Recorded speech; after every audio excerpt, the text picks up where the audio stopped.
What Juices You, where we explore what energizes leaders and how that energy fuels performance, connection, and growth. I'm Brady Wilson from Juice Inc. And in each episode, I sit down with leaders. We talk about what fuels them, what sustains them, and the lessons they've learned that could be helpful for all of us. Today, I am excited to have Tanja Fratangeli on the podcast. She is the Chief People Officer of IKEA Canada.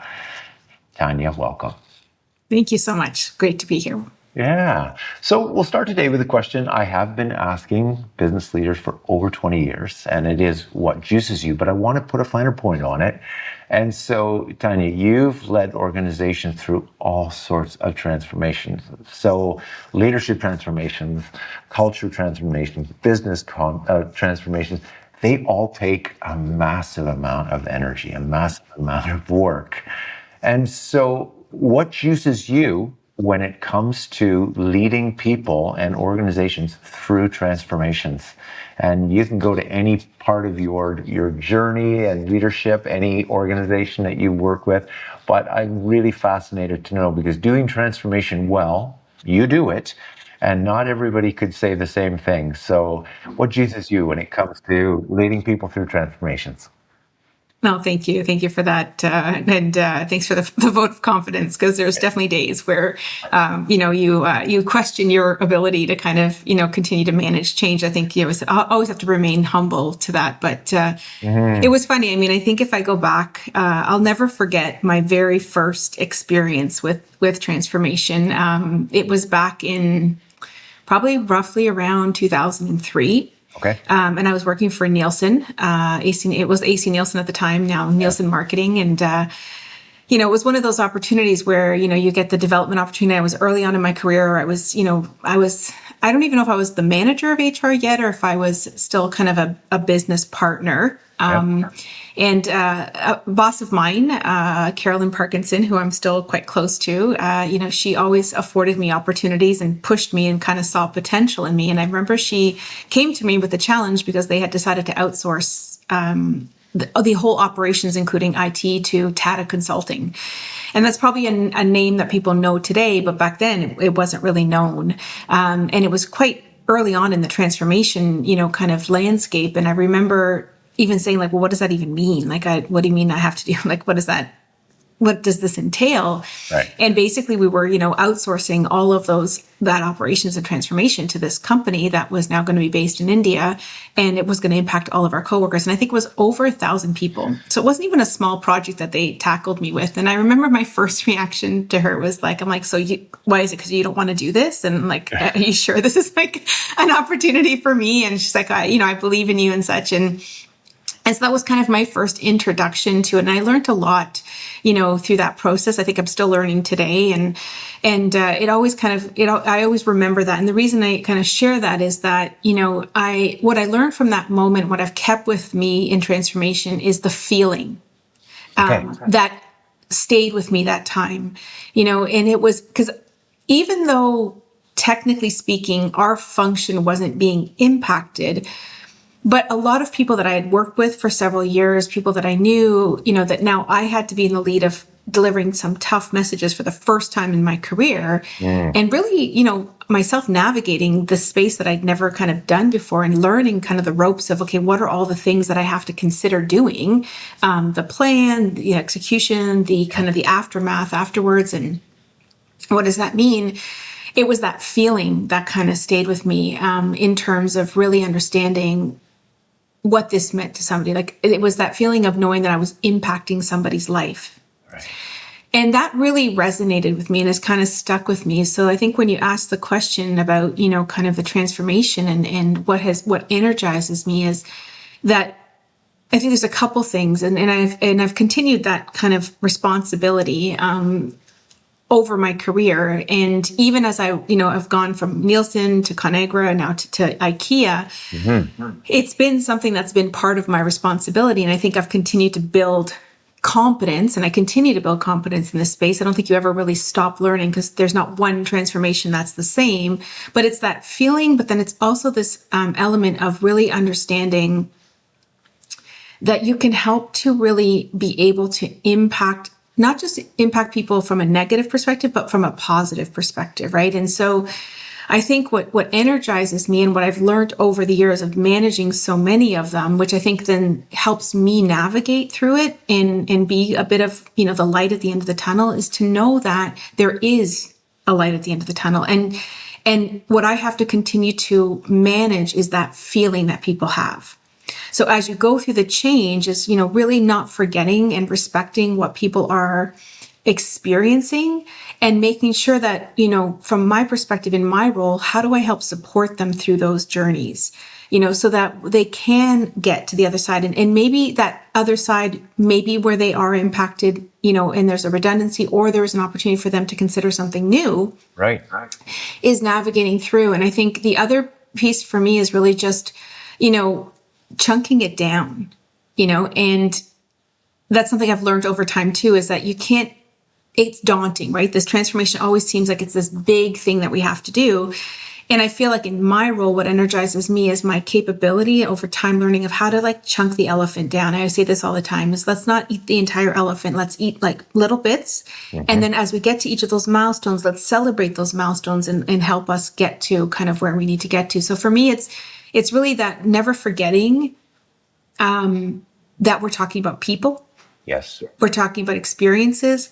You don't know what's happening at any moment in someone's life and how this news could potentially change them. So being always respectful of that, but then also thinking from a planning perspective as let's break it down and let's celebrate those milestones to get us to the end goal. Those are kind of the things for me that always have energized me and I've learned, and it's never perfect, but I just try to always remind myself of that. And then my job is to advocate for those two components. Big lessons there. I'm assuming that other leaders that are involved in the transformation may not necessarily prize the emotion or the feeling aspect or pay attention to it.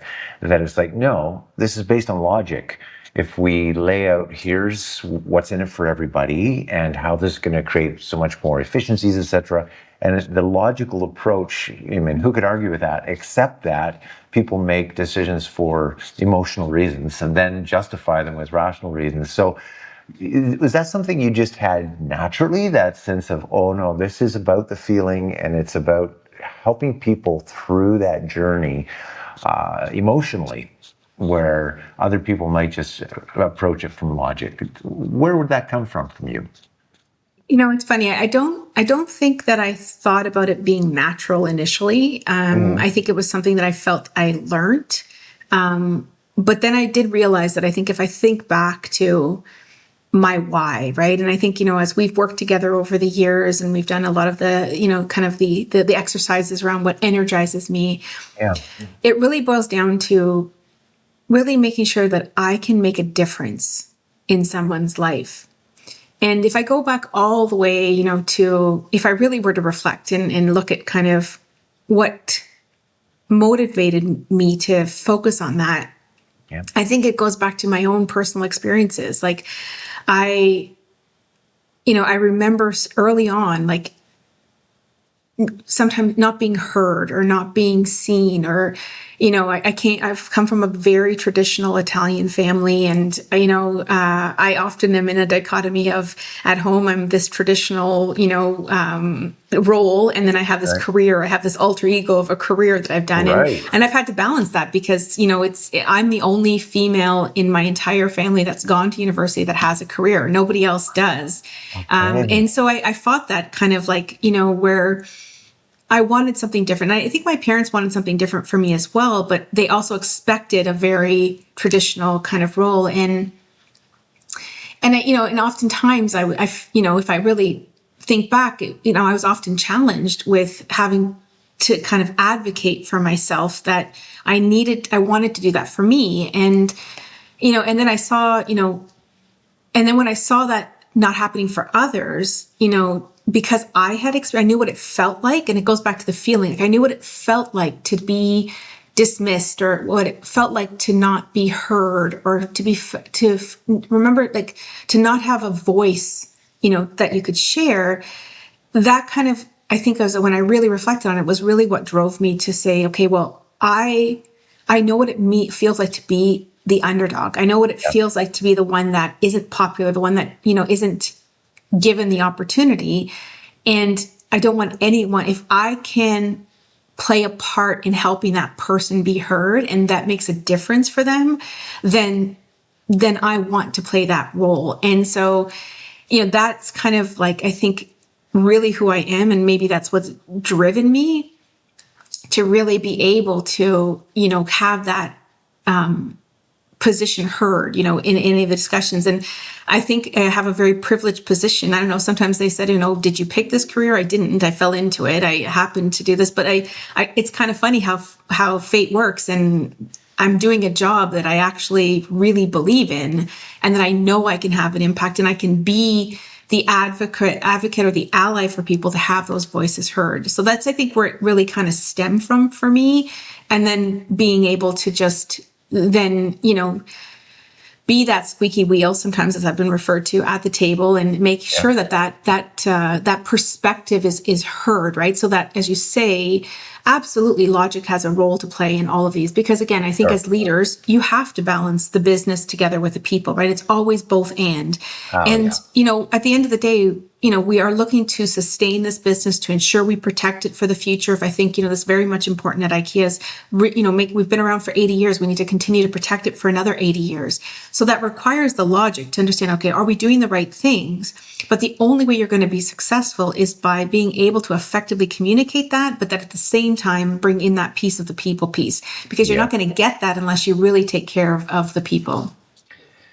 It feels to me like your journey is one where suffering, setbacks, adversity, not feeling heard, being dismissed, etc., having to really prove, was actually elemental to your transformation. And if somebody had given it to you on a golden platter, you would not probably be where you are today, nor would you be as effective in helping people through.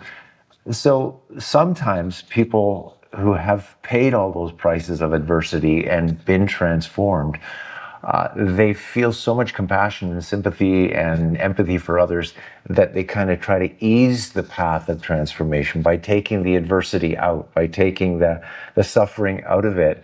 I don't see you doing that, but neither do I see you trying to make it harder than it is. But do you have to watch that? Like, this is maybe a personal question, but sometimes with our kids, we think, oh, I don't want you to suffer like I suffered. And in so doing, we can remove some of the vectors of transformation. Where does that sit for you in terms of not removing that which has to be in the process for people to really develop and grow? Yeah, it's so funny. I have this conversation all the time, either with my kids or with people at work. And the way I kind of coin it is there's two definitions of leadership that I've often referred to: empathetic leadership and conscientious leadership. Okay. To me, empathetic leadership is when, as a leader, you do what you describe, which is you join the dilemma. And then Yes. you kind of victimize yourself or others. And you kind of, allow that to essentially steer how you navigate through that situation. Conscientious leadership is a balance of being aware and, really acknowledging and hearing what people are saying, but at the Yep. same time holding the tension to have to move through the whatever the dilemma is or the transformation is. And, I laugh a little bit because I'm a high responsible, high accountable. Like if you do any assessment test, I'm not inconsistent. I am always high accountability, high responsibility. Yep. And I used to laugh. My kids, I've got two daughters. I got twin girls, and they're going to be 26 soon. I can't believe, but they basically said to me that they used to always say, "Oh, Mom, we don't want HR mom. We want mom." And I would feel like, what does that mean? And they're Right. like, well, Mom, you're always like, you're always so practical. Like you have to look, like you hear us, but then you're not letting us off the hook, And I remember, like, for example, if they would come home and say, oh, the teacher didn't teach us,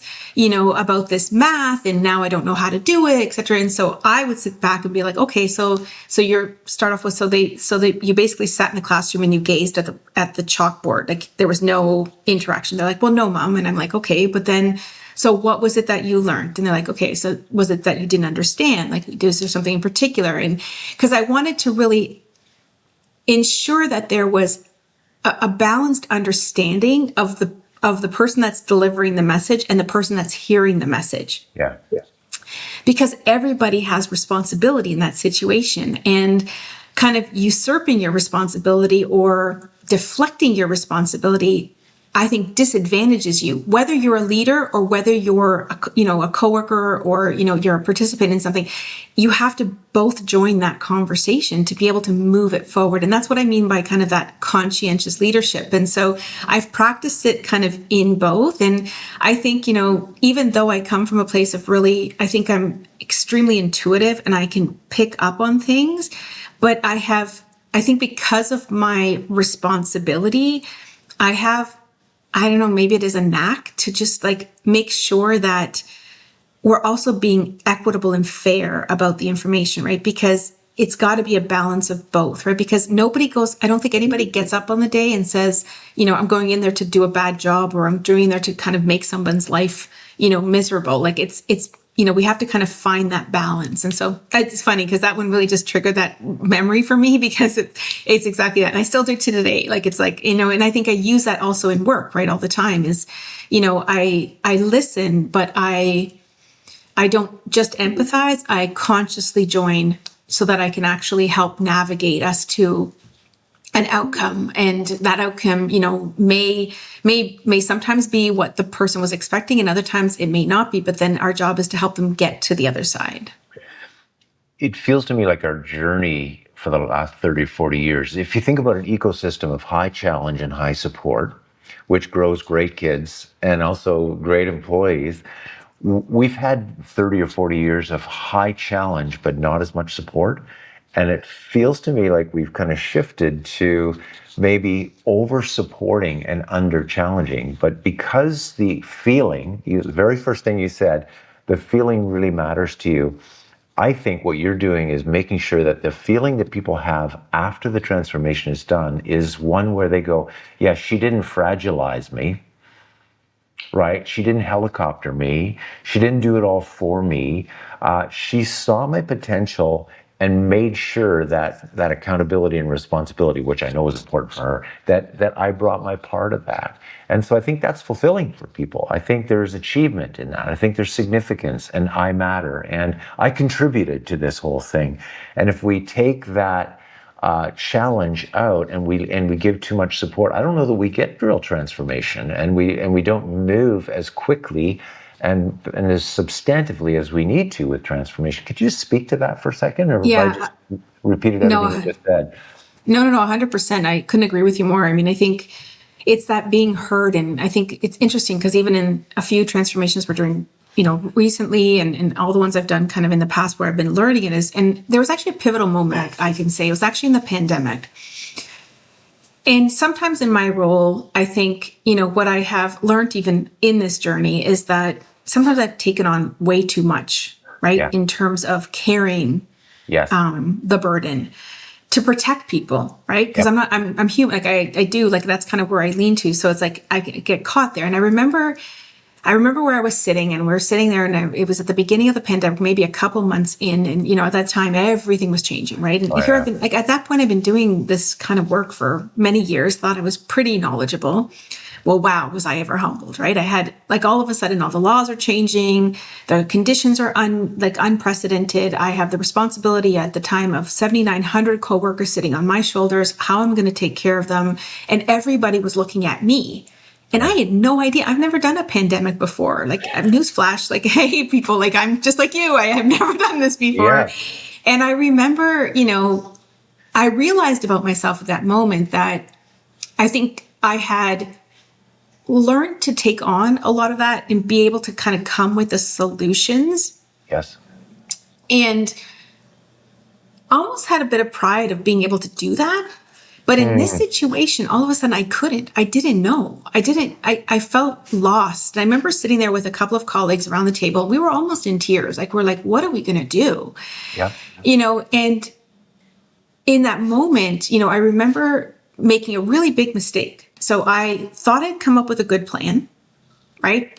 We thought we'd worked it through as, because we had maybe 24 hours to work through it. Right. Not a lot of time. And So I presented it, and it was all of our store managers across all of Canada. This was still early on where everything was kind of done by the federal level. Like, it hadn't gotten to provincial levels yet. Okay. And I remember we presented it, and boy, did it ever fall flat, right? So I was getting inundated with like so many, like, what if, Tanya, what about this? And this doesn't work. And, and I was like, oh God, like, and I felt like a failure, right? Because I felt like for the first time, I actually wasn't able to influence. I wasn't able to come up with the right solution. Yeah. But there was a moment there where I realized, and I don't know why, and I really, but I remember thinking to myself, like, do I have to have the answer? And what are they telling me that I'm not listening to? Right.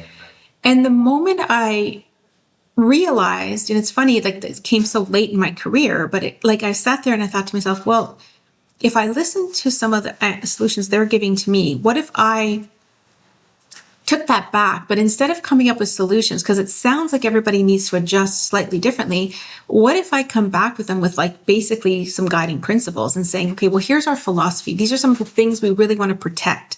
Yeah. And come back to them with that, but then give them the freedom to work within that to be able to ultimately, meet the needs of their coworkers or the customers in that situation.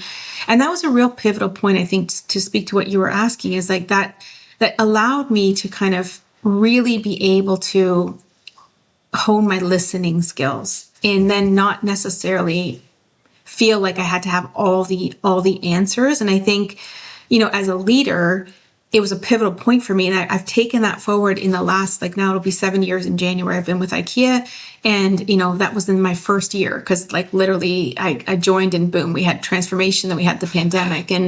But it was probably one of the most important moments for me as a leader, where I learned that sometimes the answers lie among the many voices. Yeah. And I don't necessarily have to be the one to have the solution. I just need to be able to provide the direction.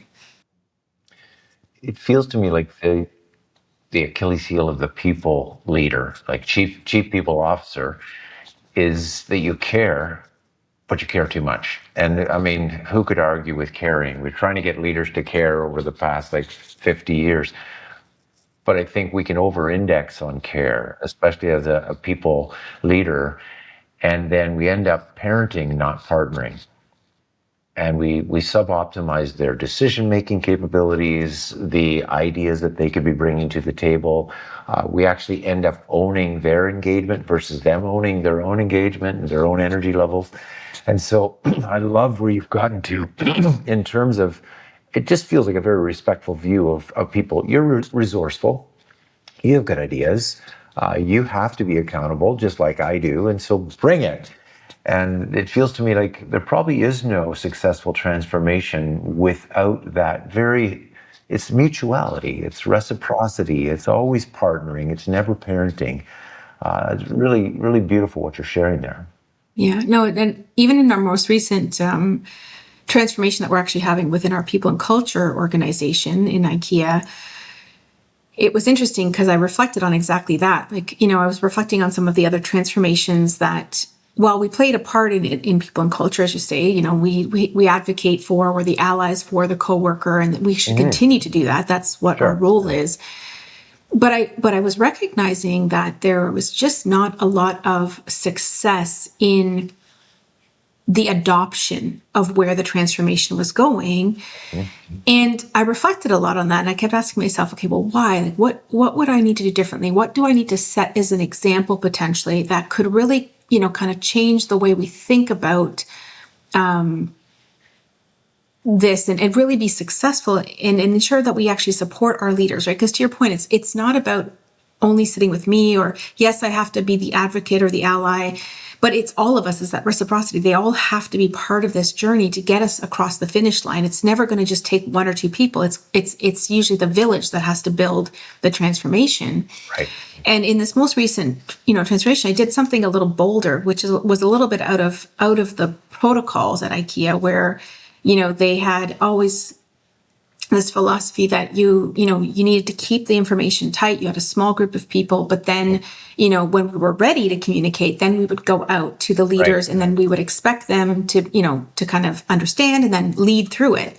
Yeah.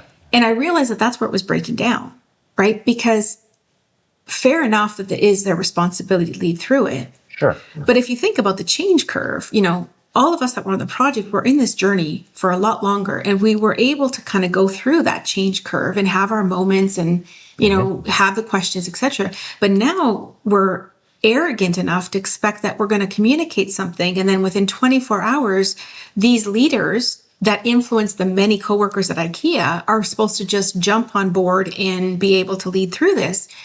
And I said, okay, that's, I think, where we're making a mistake, right? And I get that there's information that is sensitive, but if we really, again, chunk the elephant down, what information is truly sensitive? Probably the impact to people piece, right? So that we have to protect. But the rest of it, the context, the why, where are we going? What role do they need to play? How can they support us? What do they need to know? Why can't we have that conversation sooner?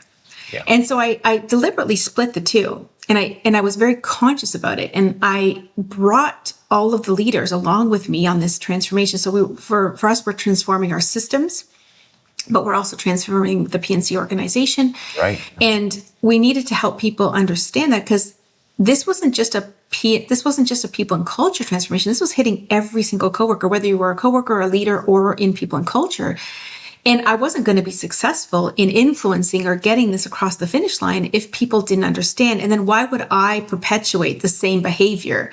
I have a position where I can influence that direction. And so we did that. And so went out there, and it was, we got the feedback. We were able to get all those. And I personally spoke to every single leader across Canada over a 4-month period, and took all the questions, took the feedback, incorporated that back in. And I thought that was to me, the most invaluable amount of time I spent to really make sure that they had a voice, because people just want to be heard. And if they're heard, then they can get past it, and then they can join you and lead through. And I'm really proud to say that we just communicated it in August. And, I'll knock on wood, but up until now, we have had the least amount of resistance in this transformation. We have actually leaders advocating the change and actually recognizing that what we're doing is going to actually put us in a better position with our people, that they feel more empowered with the information they're going to have. And they're actually speaking on behalf. And it's not just us in people and culture, or just me necessarily driving the message. And so I think that, to me, has been a really good example of, listening and making sure that we really are actually helping them to understand and bring them on board. Otherwise, they won't join us, in that transformation. I think there are leaders who would look at what you did and say, Tanja, that is the most inefficient use of your time ever. And I would probably say that is the most efficient use of your time ever in terms of really developing momentum and change adoption. But can you imagine leaders who are listening to this podcast investing not only that time and energy, but the psychological effort of reaching out to people, assimilating and all the feedback and implementing? I think that had to be a massive amount of work. It was, but I think, what I would say is that this is, I think, always that contentious conversation around, time to lead, right? And I think I always believe, and a lesson I learned early on is the difference between a manager and a leader. Yeah. And I think when you get those questions, I'm talking to managers, I'm not talking to leaders. Because a leader truly understands they're not doing the work. They're actually leading the work. And that's different, where they're inspiring. They're making sure that they're bringing people on board, that they're actually listening, and they actually can have people take ownership and accountability, and get the buy-in. And so to me, was the best investment of my time, as opposed to not. And yes, it was, a lot of this, but it has paid off. And I've been so proud to see, and the leaders, I think it's also about influence, right? Is I think my role, I don't have a lot of decision rights in my role. I have influence. Yes. But I only get influence if I have credibility, and credibility is built on trust. And so if I don't build that trust with all these leaders that matter in the organization, then, and that they know that I respect them and I want to support them, then they will reciprocate by joining me. And that's exactly what's happened, and sure, there's going to be still more questions. And every once in a while, something will pop up. Heck, I have the questions sometimes. I'll be like, why did I do that? Or, but that's okay. That's all part of the journey. But that's different than resistance. And resistance, I think, happens when people have not been brought along, right? As a human being, you just need to understand, right? You need to know the why. So if we can just break it down simply to say, look, if we respect our leaders and we can have that conversation, then let's treat them, have an adult to adult conversation, then they'll be with you, and it's never failed me. That's how I lead my team. Yeah. That's how I lead transformation, and it's honestly never failed me. And I've learned that from a few mentors. And I've also seen where, if you don't trust people, and you don't treat them like an adult, then you get kind of what you expect, right? And I have been led by people that didn't trust me, and I don't like that feeling, right? You don't show up the same way, but you sure as heck show up when somebody puts 100% trust in you, and they get energized and motivated. So I think going back to that energy, it's like you pass that energy along. It becomes bigger than where it started. It starts off as like a small little energy ball, and it gets bigger and bigger and bigger. And then we have a movement, to get there. And I often say too, it's not going to be perfect. And I try to be as honest and humble as possible. I'm like, look, there's going to be mistakes. Look, something's probably going to go wrong, but then tell me, right? And we can fix it together. And I think that really does help to get us to where we need to go. I had the privilege of witnessing you in action in March, and the announcement wasn't going to come out until August, but you were working through with a lot of the leaders in the room. Okay, we have to lead in the midst of ambiguity. And the resolution we would wish for is a 9 out of 10, that we would see things completely clearly, but we only have a 3 or a 4 at this point. And it felt to me like you were building, even at that point, a broad coalition of trust and understanding, even though it was not, we don't have complete clarity and comprehension, but we have trust and we have enough understanding to go to the next level. So I loved watching you in action. I didn't realize you were going to actually be getting on a call with every person across the country. Amazing. Yeah. And that came from feedback, that came from listening. I think as I shared with you at the time, we'd gone out, we'd kind of piloted a little bit with a smaller group. Then we took it to that meeting that you joined us at, and we talked to it there. And based on that feedback, and that's where they joined me and said, can you help us, Tanya? Because we are actually not the best people to talk about this. We know that you have the experience. We trust you. Mm-hmm. There's a lot of respect for your function. Could you join us? Because then we'll join you, but we just don't want to be in the lead. We're not comfortable talking about it. And that was powerful because they felt safe enough to tell me what they felt vulnerable about. And then I was like, okay, so to me, then there was no other choice but to, follow through on that. And that's why I say that investment of time was great, because it actually mattered. And I always say this too. It's like, as a leader, you need to do what's relevant. You need to do what matters to people, because that also helps in helping to get through some of these transformations, because that's the listening piece. And if you're not doing what matters to them, they're going to struggle in joining you and helping you get across that finish line, whatever that is, if it's a project or a transformation or whatever the case may be. And I think that was what that really sat with me. When they asked, it was a very humble ask. Yes. And so then I committed to it, and that's where we did. And we went through it, and they were very appreciative of that. And I think that's allowed us to have a forum where they feel very comfortable reaching out directly to me, to my team. We keep the dialogue going, because I think, we've also not been overly ambitious to say, it's going to be okay. Like, it's going to be perfect. But we do believe, and I think back to the light at the end of the tunnel, like, we believe in this. And I think even our confidence that this is the right thing to do, helps them to stay focused. And whenever they have a moment of doubt, then we're able to course correct. Oh, Tanya, the transformation you're talking about at IKEA was not a light one.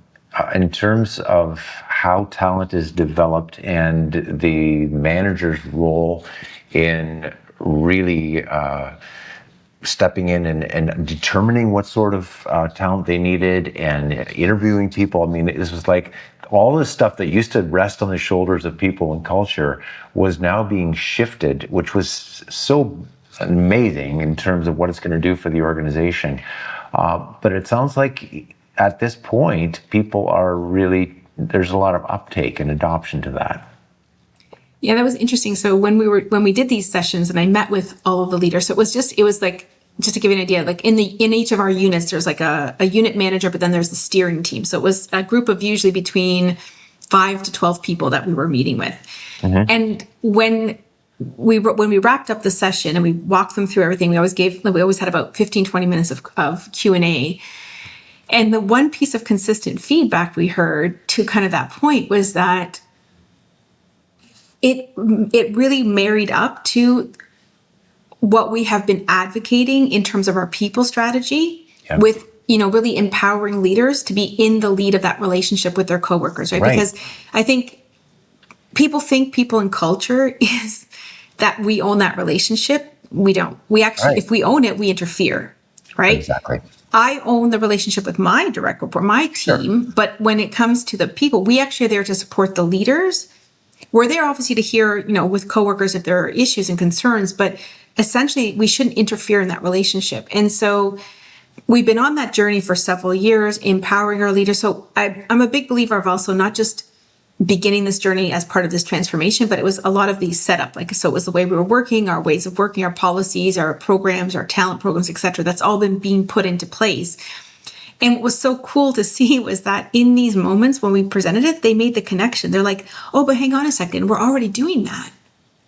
So this is just going to make our jobs easier because now we have a better system and we have, and now we actually have access to information. So this is great, Tanya, because I actually don't have to call you. I can actually just get this information and really be in the lead. And we're like, absolutely. Now I said, honestly, there's a few extra things that you're going to be doing in the system that maybe you aren't doing today. Right. But you are actually currently responsible for those processes, right? Because it's, and that I think has all been, and then they correlated it back to our journey on turnover, right? And, we've been very much making sure that we've really set IKEA up as a best employer and really focused on retention of our coworkers. So all those pieces, like it was so fun to see then light bulbs go off and they're like, oh yeah, this is actually going to help us do this better. And we're already there. So yeah, actually this is going to make our job that much easier. And we recognize that there's a bit more work that we need to do.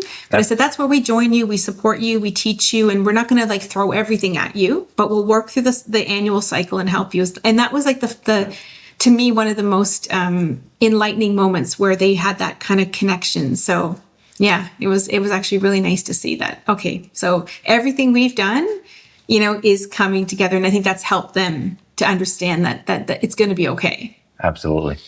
So not to put too much of a timestamp on this, but it's 2025. And in 2026 in Ontario, we've got the dictum or the mandate that in a lot of organizations, everybody's got to return to the office. Now, that may not be your situation in IKEA, but there are a lot of our clients that are facing this square on, and where they had unloaded a bunch of their bricks and mortar facilities, and now they're going, oh my goodness, where are we going to put people?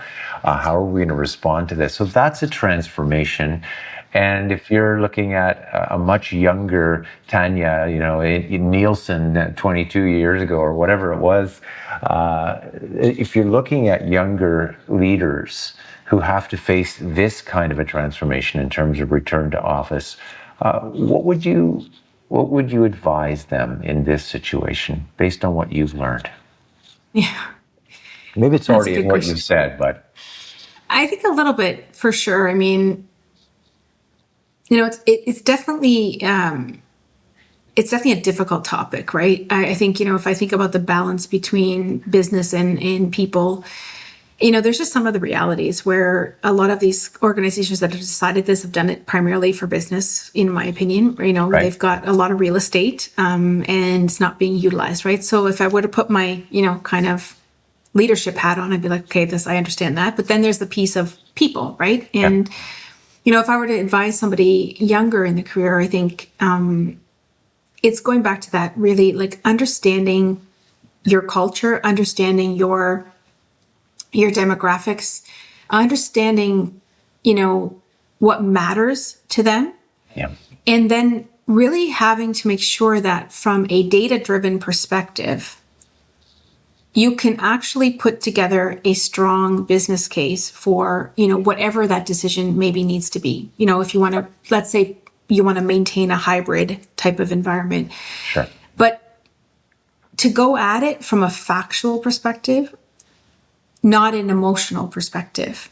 And I think as a leader in people and culture, you have to lift yourself up away from the emotion of the situation, even if it's impacting you. Because that's why I find sometimes with younger, PNC leaders, you have to disassociate yourself with the situation. You have to look at it very objectively and bring that data-driven solution back. And then you're going to have to that'll help you in the influencing. Because I always find that if you speak to it from a factual perspective, it's much more difficult to argue than it is if you're going to just speak to it from an emotional. Like let's say you come back and say, well, everyone's going to be upset. People are going to leave.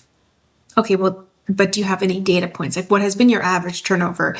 What have you heard from your, maybe your engagement scores? Like, get the information so that you can intelligently speak to the topic so that you can present whatever case you want to present, whatever position. That would be my advice, because these situations are very, contentious, right? You've got usually a lot of emotions are tied into this, and you've got polarizing opinions, right? You've got different, opinions where you've got the business opinion, you've got maybe old biases and ideologies of how people work, and then you've got the new kind of approach that you need to take. So how does that all come together, and how do you then present that? Because I think, I'm still challenged with that even in IKEA. Like, we in Canada have decided to continue with a hybrid approach. Yep. And based on everything I talked about, is that's the feedback we've received. It's working well. Our performance is there. Our KPIs are being delivered. So if you speak to it from a way where you're not, the performance or productivity hasn't been impacted, then you kind of have a stronger case. And I'm also a big believer of not differentiating between different categories of coworkers, right? So make sure you're mindful of, not excluding. So we're a retailer. 3/4 of our population sits in the unit, not at a desk. Totally. But the program we developed is for everybody. Because everyone in some way, shape, or form can select their availability. It just looks different. So in a store, we ask for their availability, and they give us when they can work. Mm-hmm. Okay, so then that's considered flexibility. Same thing in our customer remote center where they do the customer care, and then in the service office, it's the same thing. So it's just how you position it. So that would be my advice, because this one will be met with a lot of strong opinions on what is right and what is wrong, and such. So it's my least favorite topic these days, I must say. Yeah. And so you're saying here, I don't think you're contravening what you said earlier around the feeling, which you want to stay in touch with, but it's that, but also informed by logic, data, and it has to be an approach that has the business imperatives, top of mind. And then also you factor in what matters most to the different people. Yeah, exactly. Yeah. And you have to lead with, because, and again, like I said, I'm very much about absolutely making sure that we are respectful of what people want. But at the end of the day, we are running a business. Yeah.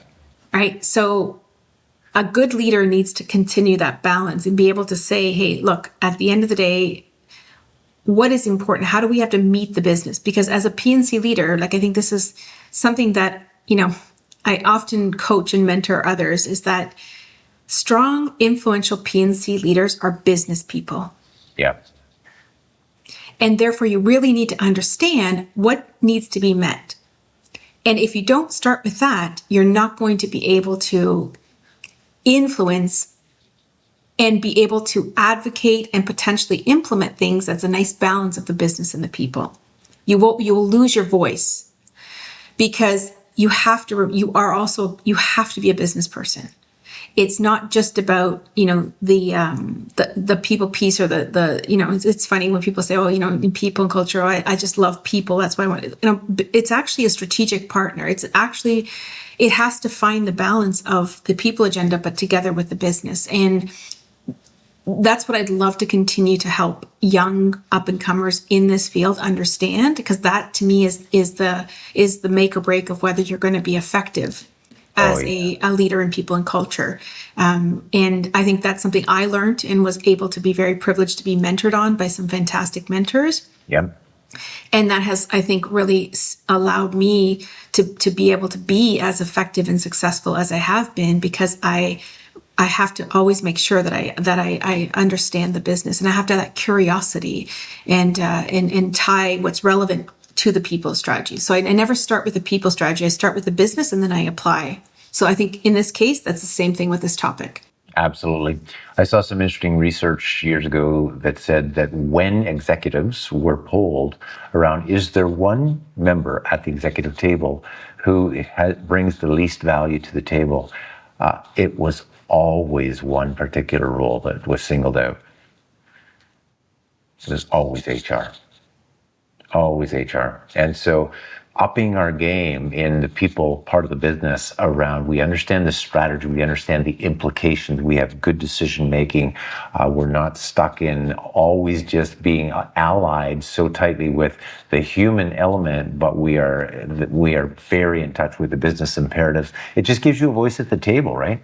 Absolutely. And I think it's true for any function, like not just people and culture, but this is a conversation I often have actually I've had it with every single CEO I've reported to or worked with. Yeah. I think you and I've had this conversation many times, right? Is that when you are afforded the opportunity to sit around that executive table, Yep. and you have the responsibility of that business, so when I look at it, I have the responsibility of IKEA Canada. Yep. Success. I also have the responsibility of the people agenda. And as a leader, regardless of your function, you're only going to be effective if you understand which hat you have to put on when. Yep. And there are moments where you have to put on your functional hat, but there are more moments where you put on your business hat. Yes. And, I know that my current leader always talks about this, and I really appreciate that, because he expects me to participate in the conversation, all conversations, not just when the topic of, something that maybe I own as a responsibility comes up. And I think that's where I think I would encourage any leader, regardless of the function you're in, is to be curious and to actually take the time to continue your learning journey. I mean, interestingly enough, just recently I had my year-end review, and, IKEA is such an interesting business, and it's one of the companies I've worked for that's not publicly traded. So there are some nuances in how we manage the business, and I was very vulnerable with him. And I said, look, I think there's still an opportunity for me to learn. I want to kind of dig a bit deeper. I feel like there's an opportunity for me to even understand some of these dilemmas that you talk about that I sometimes am not 100% clear on. Yep. And so, what would you recommend? What meeting can I join? And he offered, that there is a meeting that he attends himself as well to also, continue to learn.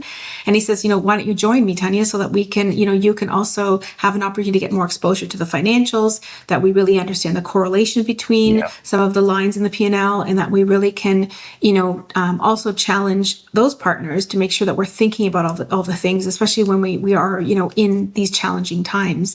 And so I think, even now, that's where I think any good leader understands that sits around, and that's a privilege to have that seat at that table. And then you have to own that curiosity to take the responsibility for both hats. Because I when I join those meetings, I don't join there as Tanja, head of people and culture for IKEA. I join them as a management team member leading IKEA Canada. And if any coworker were to ask me a question, I need to know how to respond and support all my colleagues as well.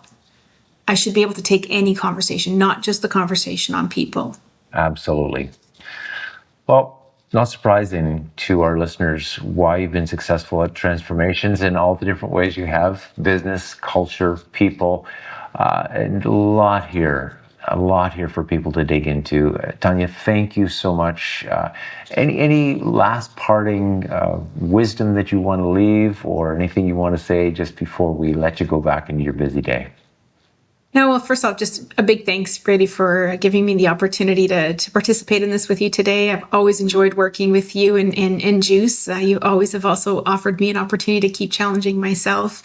And I think that's what I would leave people with is I think you never really stop learning, and it's okay if you don't know.